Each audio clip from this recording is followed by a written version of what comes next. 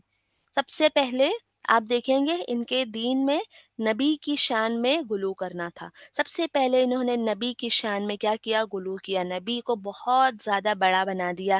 بعض آپ دیکھیں گے کہ سنی لوگوں کی کچھ شاعریاں ہیں جو اتنی زیادہ شرکیاں ہیں، وہ کہتے ہیں کہ وہی جو تھا عرش پر مستوی ہو کر اتر گیا مدینہ میں مصطفیٰ ہو کر، نعوذ باللہ۔ آپ دیکھ رہے ہیں کہ وہ لوگ اللہ کے نبی کو خدا کا درجہ دے رہے ہیں، وہ نبی جنہوں نے معاذ بن جبل جب شام سے لوٹے اور معاذ بن جبل نے اللہ کے نبی کو سجدہ کرنا چاہا، اللہ کے نبی نے کیا کہا؟ لا تفعل، اے معاذ تم یہ نہ کرو۔ جب معاذ نے کہا کہ اللہ کے نبی میں نے دیکھا شام میں لوگ اپنے بڑوں کو اس طرح سجدہ کرتے ہیں، تعظیم کرتے ہیں، اور ہمارے تو سب سے زیادہ بڑے آپ ہیں، اللہ کے نبی نے کہا کہ تم سجدہ نہ کرو، کیونکہ سجدہ کیا ہے؟ صرف اللہ ہی کے لیے ہے۔ ایک شخص نے آ کر اللہ کے نبی سے کیا کہا؟ اے اللہ کے نبی، جی ہاں میں وہ شاعری انشاءاللہ آخر میں گروپ میں باجی کو بھیج دیتی ہوں، وہ آپ کو شیئر کریں گے۔ جی، ایک شخص کہتا ہے کہ آپ جو چاہیں اور اللہ جو چاہیں۔ اللہ کے نبی کہتے ہیں کہ لا تقل ھذا، ایسا مت کہو، تم ایسا کہو جو اللہ چاہے، جو نبی چاہے ایسا نہ کہو۔ آپ دیکھیں شیخ عبد القادر جیلانی جن کے نام پر بڑے بڑے فاتحے، بڑے بڑے نیاز، بڑے بڑے بدعت خرافات کیے جاتے ہیں، وہ اپنی کتاب میں فرماتے ہیں لا معین الا اللہ ولا دلیل الا رسول اللہ۔ وہ کہتے ہیں کوئی مددگار نہیں اللہ کے سوا، اور کوئی دلیل یعنی راستہ دکھانے والا نہیں نبی صلی اللہ علیہ وسلم کے سوا۔ یعنی یہ لوگ جو شرک اور بدعت میں ہیں، ان لوگوں نے کہیں نہ کہیں اپنا راستہ نافرمانی سے شروع کیا، پھر بدعت کے گھڑے میں گڑتے گئے، اور اس کے بعد ایسا وقت آ گیا کہ یہ لوگ شرک کے دلدل میں پھنس گئے۔ بدعت یہ ہماری دوسری چیز ہے جو انسان کے لیے اللہ تعالیٰ کے عذاب کو دعوت دیتی ہے۔ آپ دیکھو اللہ کے نبی صلی اللہ علیہ وسلم نے پیشاب کے مسئلے سے لے کر حکومت کے مسئلے تک سارے کے سارے مسئلے بیان کر دیے۔ انسان کی پرسنل لائف سے لے کر انسان کی سوشل لائف تک، اکنامیکل لائف تک، ایک عالمی سطح تک اللہ کے نبی کی رہنمائی موجود ہے۔ ایسا کوئی شعبے زندگی نہیں جس میں نبی کی رہنمائی موجود نہیں۔ اللہ کے نبی کی زندگی آئینہ ہے، ایک شعبے زندگی میں پانے والے ہر معاملات ہم کو نبی نے کیا کر دیے؟ سکھا دیے، سب کچھ اللہ کے نبی نے بتا دیے۔ اللہ کے نبی صلی اللہ علیہ وسلم نے جب پیشاب کا مسئلہ لوگوں کو سکھایا تو مدینہ کے یہود چڑھانے لگے، مذاق اڑانے لگے، سلمان الفارسی کو کہنے لگے کہ تمہارا رسول تم کو یہ سب سکھاتا ہے؟ وہ فخر سے کہتے ہیں ہاں ہمارے نبی ہم کو یہ بھی سکھاتے ہیں، کیونکہ انسان اس میں بھی محتاج ہے، انسان کو اس معاملے میں بھی کیا ہے؟ رہنمائی چاہیے۔ کھانے پینا، سونا اٹھنا، کیسے اللہ کی عبادت کرنا، دعا کیسے کرنا، حج کیسے کرنا، آخرت کے لیے سب کچھ اللہ تعالیٰ نے کیا کر دیا؟ دنیا میں ہم کو بتا دیا۔ اللہ تعالیٰ نے قرآن میں اس چیز کی دلیل بتا دی، الیوم اکملت لکم دینکم واتممت علیکم نعمتی ورضیت لکم الاسلام دینا، کہ اللہ تعالیٰ نے آج تمہارے دین کو مکمل کر دیا، تمہارے اوپر اس کی نعمتوں کو مکمل کر دیا، اور راضی ہو گیا اسلام تمہارے لیے دین چن کر۔ اللہ تعالیٰ کہتے ہیں وَمَن يَبْتَغِ غَيْرَ الْإِسْلَامَ دِينًا فَلَن يُقْبَلَ مِنْهُ، اور جو شخص اسلام کے علاوہ کوئی اور دین لے کر آئے گا تو اللہ تعالیٰ اس دین کو بالکل قبول نہیں کرے گا۔ بدعت انسان کے اندر آج آ گئی ہے کیونکہ اس نے دین کو کامل نہیں سمجھا۔ جتنا نبی نے سکھایا اتنا عمل کر کے وہ جنت میں نہیں جا سکتا۔ جب اس نے ایسا عقیدہ بنایا تو اس کے اندر بدعت آئی، اور جب بدعت آئی تو بدعت نے شرک کے لیے کیا کر دیا؟ دروازہ کھول دیا۔ آج آپ دیکھیں، ہماری باجی ہم کو ہمیشہ کہا کرتے تھے کہ اگر آپ کو کسی کا دین دیکھنا ہے کہ وہ کتنا دیندار ہے تو آپ اس کے گھر کے جنازوں میں جائیں، اس کے گھر کے نکاح، اس کے گھر کی شادیوں میں جائیں۔ اور یہ بات بالکل ٹھیک ہے۔ آپ دیکھو کہ وہ انسان جو باپ پردہ ہے، وہ عورت، وہ خاتون جو باپ پردہ رہتی ہے، اس کی آواز تک باہر نہیں آتی۔ آپ کبھی دیکھیں ان کے گھروں کے نکاح میں، آپ دیکھیں گے جوان لڑکیاں، با حیا با پردہ لڑکیاں جو مسجدوں میں آتی تھی، وہاں پر بے حیا بے پردہ ہو کر گھوم رہی ہے۔ اب جنازوں میں جائیں، آپ دیکھیں گے وہ انسان جو توحید کا ڈنکا بجاتا تھا، اس کے گھر میں کتنی خرافات و بدعت ہے۔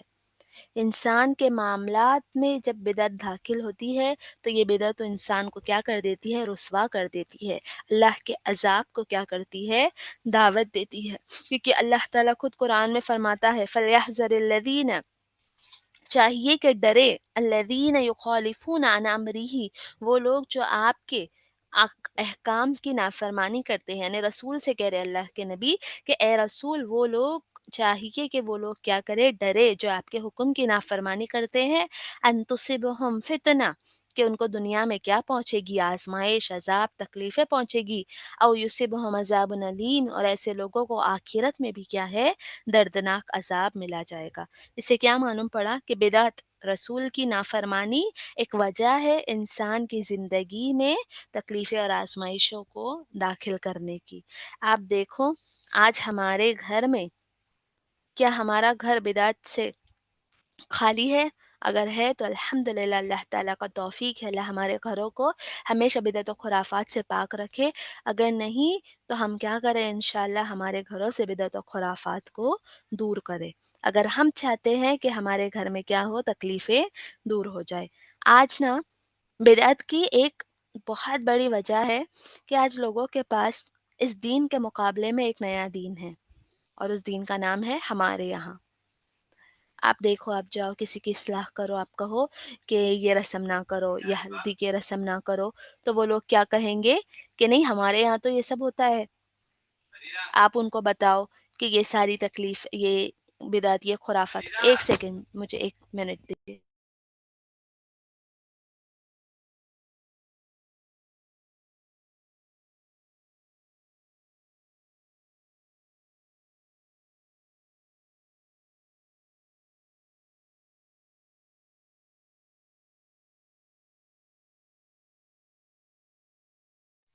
جی معذرت چاہوں گی میں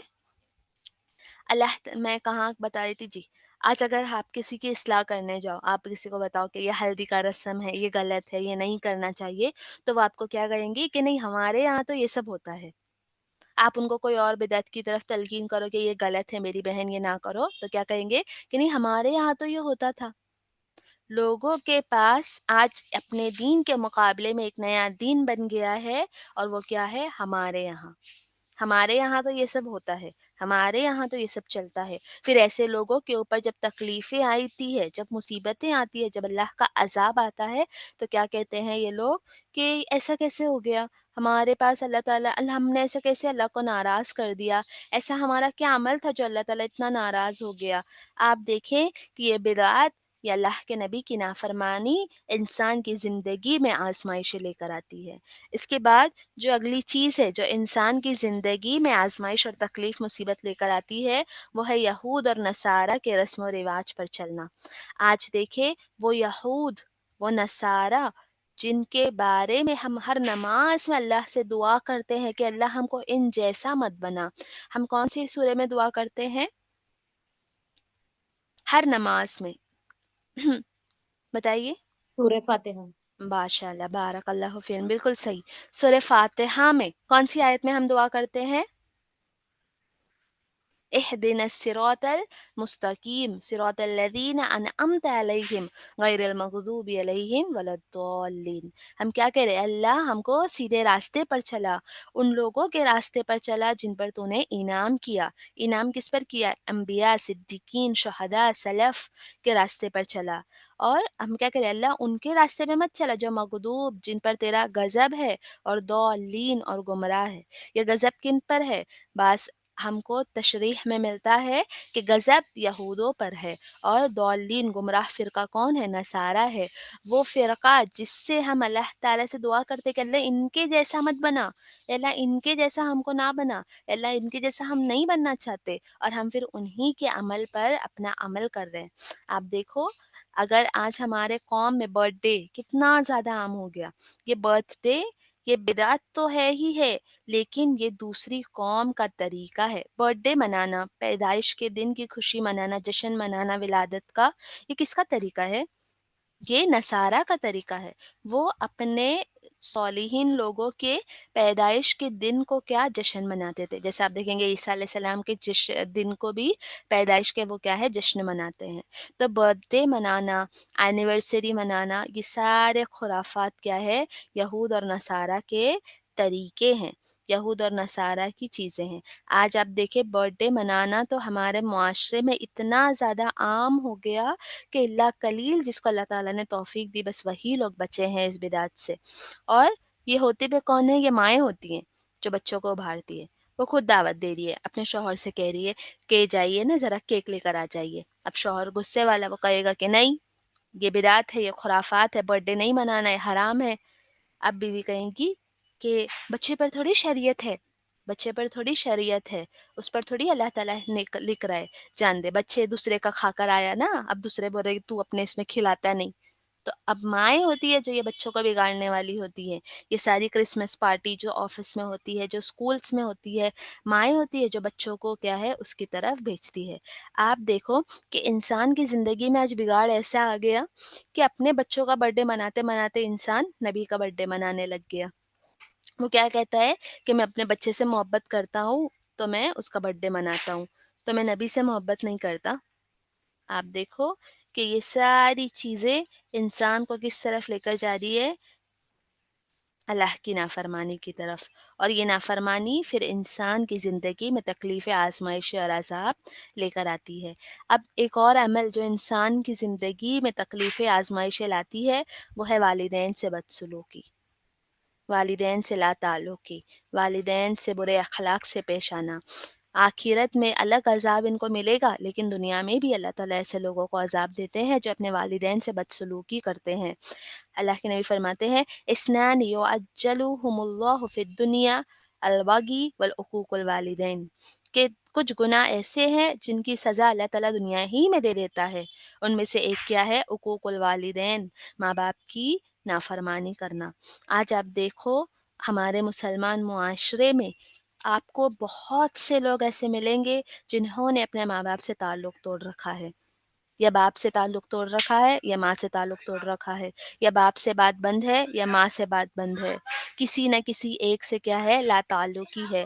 آج جو ہمارے جوان بچے ہیں، آپ ان کو دیکھو، وہ سینکڑوں گھنٹے بیٹھ کر اپنے دوستوں سے بات کرتے ہیں، ان سے باتیں کرتے ہیں، ان سے اپنے دلوں کی باتیں شیئر کرتے ہیں اور سب کچھ. لیکن ان سے کہو کہ ماں کے پاس بیٹھو بات کرو، ماں ان کو بلائے کہ بیٹا ذرا 2 منٹ میری بات سن لو، تو کیا کہیں گے کہ اماں شارٹ میں بولو، شارٹ میں ختم کرو، شارٹ میں بول کے ختم کرو، جلدی جلدی بولو. لیکن یہی اپنے دوستوں سے وہ کہتے ہیں کہ شارٹ میں بولو، ان کے پاس بیٹھیں گے لمبی لمبی گفتگو کریں گے.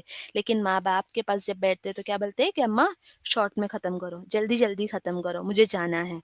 آج ہمارے بچوں کے اندر بدسلوکی اتنی زیادہ آ گئی. آپ سب سے پہلے خود کو غور کریں کہ آپ اپنے والدین سے کتنے زیادہ حسن سلوک کرتے ہیں. کہ اگر آپ اچھے حسن سلوک کرنے والے ہیں تو انشاءاللہ آپ کے بچے بھی کیا ہیں؟ آپ سے حسن سلوک کریں گے. اور والدین سے نافرمانی یہ سب سے بڑی وجہ ہے انسان کی زندگی میں تکلیفیں اور آزمائشوں کے آنے کی. مجھے 1 سیکنڈ دیجیے.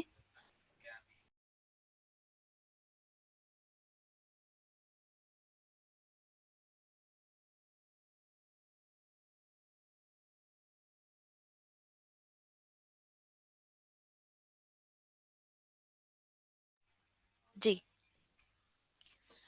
تو اگلا ہم نے کیا دیکھا؟ والدین سے ناسلوکی، والدین سے بدسلوکی یہ بھی کیا ہے؟ ایک وجہ ہے انسان کی زندگی میں تکلیفیں اور آزمائشیں آنے کی۔ اب ایک وجہ جس کی وجہ سے انسان کی زندگی میں تکلیفیں اور آزمائشیں آتی ہے، اور یہ وجہ اچھی ہے۔ یہ وجہ ہے کہ جب اللہ تعالیٰ کسی بندے کو پسند کرتا ہے، جب اللہ کوئی بندے سے محبت کرتا ہے، تو اللہ تعالیٰ انسان کو اس کی زندگی میں کیا ہے؟ تکلیفیں دیتا ہے، آزمائشیں دیتا ہے۔ اللہ تعالیٰ، اللہ کے نبی صلی اللہ علیہ وسلم کی حدیث ہے، اللہ کے نبی فرماتے ہیں اذا اراد اللہ بعبدہ الخیر، اور جب اللہ تعالیٰ کوئی بندے سے خیر کا وعدہ کرتا ہے، جب اللہ تعالیٰ کوئی بندے سے خیر چاہتا ہے، تو اللہ تعالیٰ کیا کرتا ہے؟ اجل لہ العقوبہ، تو اللہ تعالیٰ اس کو تکلیفوں میں ڈالتا ہے، پھر دنیا میں۔ وَإِذَا أَرَادَ اللَّهُ بِعَبْدِهِ الشَّرَّ، اور اللہ تب انسان سے برائی کا ارادہ کرتا ہے کہ انسان کو اللہ تعالیٰ اس کے خیر کا معاملہ نہیں چاہتا، تو اللہ تعالیٰ ایسے انسان کے کیا کرتا ہے؟ امسک عنہ بذنبہ حتی یوافی بہ یوم القیامہ، اللہ تعالیٰ اس کے گناہوں کو روک کے رکھتا ہے، اللہ تعالیٰ اس کے گناہوں کی سزا اس کو نہیں دیتا، اور اللہ تعالیٰ آخرت میں، قیامت میں کیا کرتا ہے؟ اس کے گناہوں کی اس کو پوری پوری سزا دیتا ہے۔ اللہ کے تعالیٰ کی طرف سے اگر آزمائش اور تکلیف آتی ہے تو ایک وجہ یہ بھی ہوتی ہے کہ اللہ تعالیٰ ہم سے اچھا ارادہ چاہتا ہے۔ اگر آپ کو تکلیفیں دی جا رہی ہے تو آپ اچھا گمان کرے، اللہ سے یہ سوچے کہ اللہ مجھ سے اچھا چاہتا ہے، اللہ چاہتا ہے کہ میں میرے گناہوں کا بوجھ لے کر قیامت میں نہ کھڑوں اس کے سامنے، میں میرے گناہوں کی سزا دنیا میں ہی ختم کر دوں اور اللہ کے سامنے صالح اعمال کے ساتھ پیش ہوں۔ اللہ تعالیٰ میرے ساتھ بھلائی چاہتا ہے، جو اللہ تعالیٰ کیا کر رہا ہے؟ میرے گناہوں کی سزا مجھے دنیا میں ہی دے رہا ہے، میرے گناہوں کی وجہ سے مجھے دنیا میں تکلیف دے رہا ہے، اور یہ گناہ ختم ہوتے جائیں گے۔ ایک دفعہ اللہ کے نبی صلی اللہ علیہ وسلم سے ایک صحابہ سوال کرتے ہیں، مصعب بن سعد، کہ یا رسول اللہ ای الناس اشد البلاء، اللہ کے نبی سب سے زیادہ تکلیف اور آزمائش کن لوگوں پر آتی ہے؟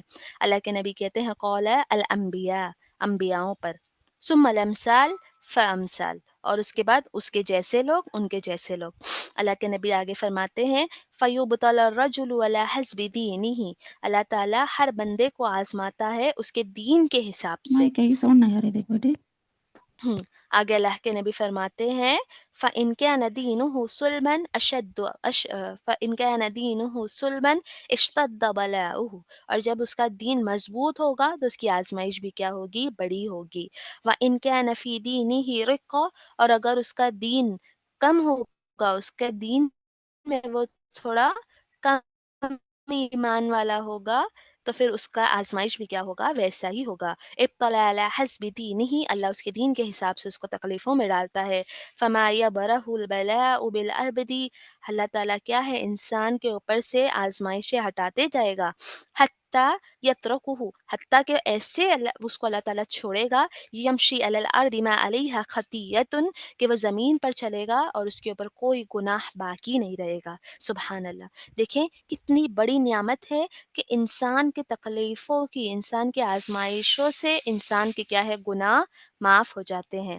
اللہ کے نبی صلی اللہ علیہ وسلم فرماتے ہیں ان العبد، جب بندے کو اذا سبقت لہ من اللہ منزلہ، جب اللہ تعالیٰ انسان کے لیے کوئی ایک منزل، کوئی ایک مقام تیار کر رکھتا ہے، اور لم یبلغها بعملہ، پھر انسان اپنے عمل سے اس مقام کو نہیں پہنچ پا رہا، تو ابتلاہ اللہ، تو اللہ کیا کرتا ہے؟ اس انسان کو آزمائش میں ڈالتا ہے، اللہ آزماتا ہے فی جسدہ، اس کے جسم میں، وفی ولدہ، اور اس کی اولاد سے، یعنی جسم میں تکلیف دے کر، بیماریاں دے کر، یا اولاد کے ذریعے اللہ کیا کرتا ہے؟ انسان کو آزماتا ہے، اور انسان جب اس آزمائش پر صبر کرتا ہے تو اللہ اس صبر کے ذریعے اس کے درجات بلند کرتا ہے، اس کے گناہ معاف کرتا ہے۔ کیونکہ اللہ تعالیٰ خود قرآن میں فرماتا ہے نا وَعَلَمُوا، اللہ کہتے ہیں اور جان لو انما اموالکم واولادکم فتنہ، کہ تمہارے مال، تمہاری اولاد تمہارے لیے کیا ہے؟ آزمائش ہے۔ وَأَنَّ اللَّهَ عِندَهُ أَجْرٌ عَظِيمٌ، اور بے شک اللہ ہی کے پاس ہے اجر عظیم۔ آگے میں سوال کا جواب دیتی ہوں، آگے بس ایک پوائنٹ ہے، انشاءاللہ ہمارا ختم ہو جائے گا۔ اللہ تعالیٰ کی طرف سے جو آزمائشیں ہیں یہ ہمارے لیے ایک نعمت ہے۔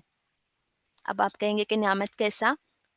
ایک جگہ حدیث میں آتا ہے یود اہل العافیتی وہ لوگ جو عافیت کے ساتھ زندگی گزارے، وہ لوگ جنہوں نے عافیت کے ساتھ اپنی پوری حیات گزاری، کوئی تکلیف آزمائش اللہ نے ان کو نہیں دی.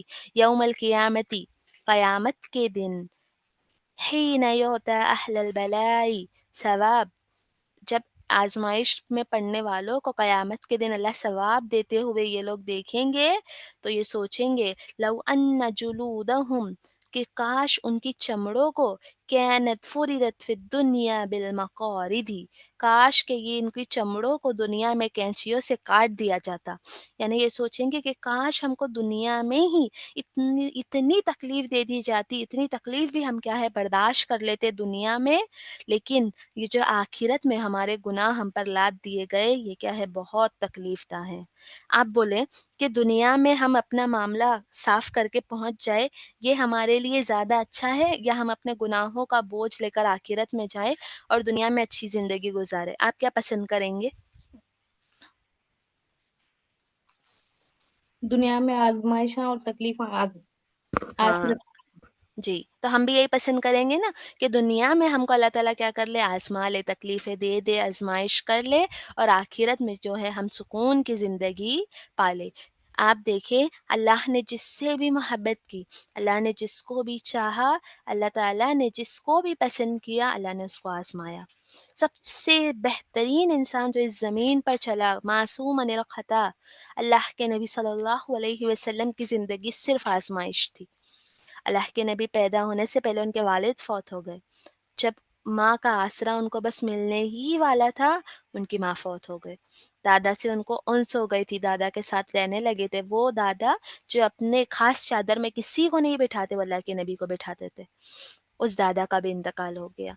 پھر اللہ کے نبی صلی اللہ علیہ وسلم بڑے ہوئے، ان کا نکاح ہوا، ان کی دل عزیز بیوی اللہ کے نبی جس کے بارے میں کہتے ہیں کہ خدیجہ وہ تھی جب لوگوں نے مجھے ٹھکرایا اس نے مجھے اپنایا. خدیجہ رضی اللہ تعالیٰ عنہ وہ تھی جن سے اللہ تعالیٰ نے مجھے ساری اولادیں دی. وہ بیوی، وہ چاچا جن سے اللہ کے نبی بہت زیادہ محبت کرتے تھے، وہ چچا، دونوں کیا ہوئے ایک ہی سال میں فوت ہو گئے. اس سال کو اللہ کے نبی نے کیا کہا؟ عام الحزن، غم کا سال. اللہ کے نبی کی بیٹیوں کو، اللہ کے نبی کی ساری اولادوں کو سوائے ایک کے، اللہ کے نبی نے سوچو وہ باپ، آپ دیکھو اگر کوئی ماں باپ ہے جن کا کوئی ایک بچہ، دو بچہ فوت ہو جائے تو ان کی زندگی کتنی زیادہ جو ہے وہ دشوار ہو جاتی ہے. اللہ کے نبی نے خود اپنی ساری اولادوں کو قبر میں اتارا، ان کی زندگی میں ان کی ساری اولاد سوائے ایک کے فوت ہو گئی. سوچو وہ نبی کے دل کا کیا حال ہوگا. مصیبتیں، آزمائش، تکلیفات ایسی، کتنے کتنے دن ان کے گھر میں چولہے نہیں جلتے تھے. بھوک کے کارن اللہ کے نبی اپنے پیٹ پہ پتھر باندھے کام کرتے تھے. اللہ کے نبی کو خود انہی کے خاندان والوں نے مارا اور انہی کے خاندان والوں نے مجبور کر دیا کہ وہ اپنی زمین کو چھوڑ کر نکل جائیں. کتنی تکلیفیں نبی کو دی گئی. اب کیا نبی گنہگار تھے؟ نہیں، اللہ نبی کو پسند کرتا تھا، اور اللہ جب کسی کو پسند کرتے ہیں تو اللہ ان کو آزمائش دیتے ہیں. آپ آسیہ رضی اللہ تعالیٰ عنہ، آسیہ کا واقعہ دیکھیں، فرعون کی بیوی، اللہ تعالیٰ نے اس کو پسند کیا، اللہ تعالیٰ نے ان کو آزمایا، اور اس کے بدلے اللہ نے ان کو کیا مقام دیا کہ وہ ان عورتوں میں سے بن گئی جو سب سے بہترین عورتیں تھیں، جو مثالی عورتیں تھیں. اگر آپ کی زندگی میں آزمائش ہے تو سب سے پہلے ہم اپنے گناہوں کی طرف غور کریں. دیکھیں کہیں ہمارے اندر شرک ہے، کہیں ہمارے اندر بدعت تو نہیں، کہیں ہمارے اندر خرافات تو نہیں، کہیں والدین کی نافرمانی تو نہیں، اور کہیں ہمارے اندر ایسا گناہ تو نہیں جو گناہ اللہ کو ناراض کر رہا ہے. پھر ہم غور کریں ہمارے معاملات کی طرف. پھر ہم دیکھیں کہ کیا کوئی ایسا کام ہے جو ہم انجام دے رہے ہیں جس کی وجہ سے اللہ تعالی ہم سے ناراض ہے. جب یہ دیکھ لے اور یہ سب ٹھیک رہے، ہم کوئی اللہ کی نافرمانی کا کام نہیں کر رہے، پھر غور کرے کہ اللہ تعالی ہم کو پسند کرتا ہے، اللہ تعالی ہم کو چاہتا ہے، اس وجہ سے اللہ ہم کو کیا دے رہا ہے؟ آزمائش دے رہا ہے. آزمائشوں پہ صبر کرے، آزمائشوں پہ اللہ سے شکوے شکایت نہ کرے، کیونکہ ہو سکتا ہے یہ آزمائش ہماری جنت میں جانے کا راستہ بن جائے. ایک صبر اللہ تعالیٰ کو کیا کر دیتا ہے؟ راضی کر سکتا ہے. ایک چھوٹا سا ہمارا صبر، ایک چھوٹا سا ہمارا ایمان اللہ تعالیٰ کے یہاں ہمارے لیے بڑا اجر لے کر آ سکتا ہے، انشاءاللہ. انشاءاللہ تو انشاءاللہ میں امید کرتی ہوں کہ میں نے جو بھی آپ کو نقطے بتائے وہ واضح تھے، آپ لوگوں کو سمجھ میں آئیں۔ آخر میں اللہ تعالیٰ سے دعا ہے کہ اللہ تعالیٰ ہماری زندگیوں کو آزمائشوں سے خالی رکھے۔ اللہ تعالیٰ اگر ہمیں آزمائے تو اس آزمائش پر کھرا اترنے کی توفیق، اس آزمائش پر کھرا اترنے کی اللہ ہم کو طاقت فراہم کرے۔ اللہ تعالیٰ ہمیں جب تک زندہ رکھے، توحید پر زندہ رکھے۔ اللہ ہمیں جب بھی موت دے، اللہ اسلام، ایمان اور توحید کی حالت میں ہی موت دے۔ جی باجی، آپ کا سوال تھا۔ بچے نہ سیلیبریٹ کرتے ہیں تو ہم، جی